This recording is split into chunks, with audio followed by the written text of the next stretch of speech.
प्रधानमंत्री नरेंद्र मोदी ने लोकसभा चुनाव में भारतीय जनता पार्टी के 370 सीटें मिलने और एनडीए को 400 पार सीटें मिलने का जो एक मंसूबा व्यक्त किया है, वस्तुतः वह एक आत्मविश्वास पे आधारित है। वह आत्मविश्वास जिसमें कोई सरकार जब अपनी उपलब्धियों के आधार पर इस तरह का दावा करने की स्थिति में होती है।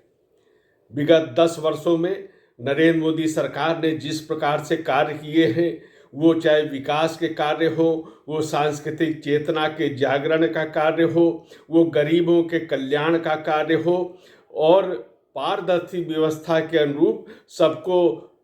100% सहायता उनके खातों तक पहुंचने की बात हो, इन सब के आधार पर नरेंद्र मोदी सरकार ने एक बहुत बड़ी लकीर खींच दी है, जिस पे पिछले 70 वर्ष की सरकारें जिसको मिलकर भी उसकी बराबरी नहीं कर सकती हैं। तो यह जो आत्मविश्वास है, यही आत्मविश्वास 370 पार और 400 पार के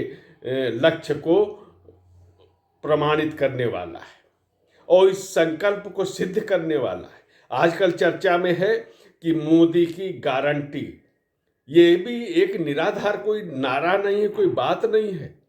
बल्कि नरेंद्र मोदी ने जितनी भी गारंटी जनता से की है, उन गारंटियों को किस तरह से संकल्प के साथ सिद्ध किया गया है, उनको पूरा किया गया है, यह मोदी की गारंटी है, यह नरेंद्र मोदी की विश्वसनीयता है और उनकी विश्वसनीयता पर देश का जनमानस का विश्वास है। भारतीय जनता पार्टी के राष्ट्रीय अधिवेशन में एक राजनीतिक प्रस्ताव जो प्रस्तुत किया गया, रक्षा मंत्री राजनाथ सिंह ने प्रस्तुत किया है। इसमें मोदी की गारंटी का उल्लेख है और उन 20 तथ्यों का उल्लेख है जो मोदी की गारंटी को सिद्ध करते हुए यहाँ पर जनता के सामने जिनका उल्लेख किया गया है। ये एक प्रकार का रिपोर्ट कार्ड की तरह भी है राजनीतिक प्रस्ताव। इसमें संस्कृति भी है, इसमें सांस्कृतिक चेतना भी है, विकास भी है, गरीब कल्याण की योजनाएं भी हैं, जिस प्रकार से गरीबों का कल्याण इस 10 वर्षों में हुआ है। राजनाथ सिंह ने प्रस्ताव पेश किया, निर्मला सीतारमण और योगी आदित्यनाथ ने उनका समर्थन किया। योगी आदित्यनाथ जब बोलने लगे तो पूरा का पूरा जो अधिवेशन है राममय हो गया। 500 वर्षों का सपना साकार हुआ अयोध्या जी में और यह सांस्कृतिक चेतना की पुनर्स्थापना है, पुनर्जागरण का अवसर है। उसके बस अभी ये जो अधिवेशन हुआ है उसमें भी प्रभु राम के प्राण प्रतिष्ठा मंदिर उद्घाटन का भी उसमें उल्लेख किया गया। मोदी की गारंटी में इसको भी शामिल किया गया है। योगी आदित्यनाथ उत्तर प्रदेश के मुख्यमंत्री हैं। इस रूप में विगत 7 वर्षों में उन्होंने अयोध्या का जो कायाकल्प करके दिखाया है, 6.5 वर्ष पहले की अयोध्या और आज की अयोध्या को देखने वाले उस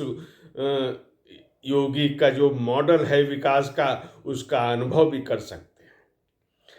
पूरे प्रदेश में जिस प्रकार के 7 वर्षों में कार्य हुए उनका फिलहाल उल्लेख करना नहीं, केवल अगर इसी विकास और सांस्कृतिक जागरण को देखना हो तो अयोध्या धाम की चर्चा कर लें तो पूरे प्रदेश का जिस प्रकार से जो 7 वर्षों में विकास कार्य हुए उनका भी एक अनुमान लगाया जा सकता है। योगी आदित्यनाथ ने कहा भी कि यह जो मंदिर का निर्माण है राष्ट्र के भी एक प्राण प्रतिष्ठा जिस प्रकार मंदिर की हुई है उसका भी एक पुनर्जागरण है राष्ट्रीय चेतना का। और योगी आदित्यनाथ ने और भी जो विकास कार्य 10 वर्षों में केंद्र सरकार के नेतृत्व में हुए, जो नरेंद्र मोदी के नेतृत्व में हुए, 7 वर्षों में जो उत्तर प्रदेश के विकास हुए, तो भारतीय जनता पार्टी का जो एक आत्मविश्वास है और योगी के बोलने से जिस तरह से राममय वातावरण बन गया अधिवेशन का, और यही इसका एक जो निहितार्थ ये है कि जो भारतीय जनता पार्टी ने तीसरी बार नरेंद्र मोदी के नेतृत्व में और भारी बहुमत से जो सरकार बनाने का संकल्प लिया है, वह संकल्प कम से कम उनकी उपलब्धियों के आधार पर और जनता के में उनके प्रति विश्वास के आधार पर यह जो लक्ष्य तय किया है वह पूरा होना कोई असंभव बात नहीं है। 370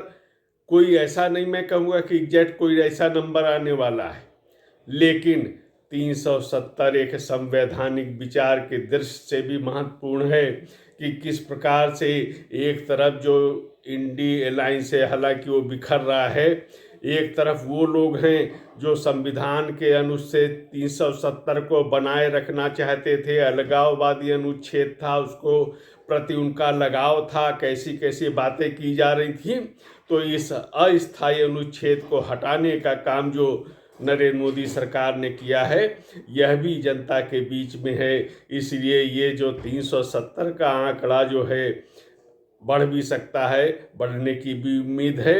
लेकिन ये संविधान की दृष्टि से, लोकतंत्र की दृष्टि से और जन कल्याण की दृष्टि से ये निश्चित रूप से जो संख्या है ये पूरी हो सकती है।